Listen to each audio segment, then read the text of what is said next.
আসসালামু আলাইকুম দর্শক, আপনারা কেমন আছেন? সবাইকে অনেক অনেক শুভেচ্ছা।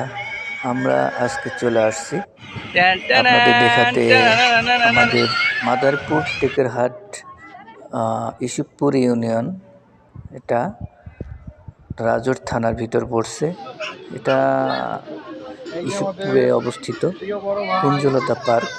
কুঞ্জলতা পার্কের সম্পর্কে আপনাদের পরিচয় করিয়ে দিচ্ছি। এটা হচ্ছে ইসুফপুর ইউনিয়নের রাজোর থানার ভিতরে। তো এই কুঞ্জলতা পার্কটা অনেক দিন আগে থেকে করা হয়েছে। এখানে আপনারা অনেক ধরনের রাইড চড়তে পারবেন। সেটার ভিতরে আছে দোলনা, তারপর নৌকার মতো ড্রাগন, ছোট ছোট বাচ্চাদের হাতি এবং প্লেন, তারপরে ঘোড়া। তো সবাই আসবেন কুঞ্জলতা পার্কে, ভালো থাকবেন। সবাইকে কুঞ্জলতা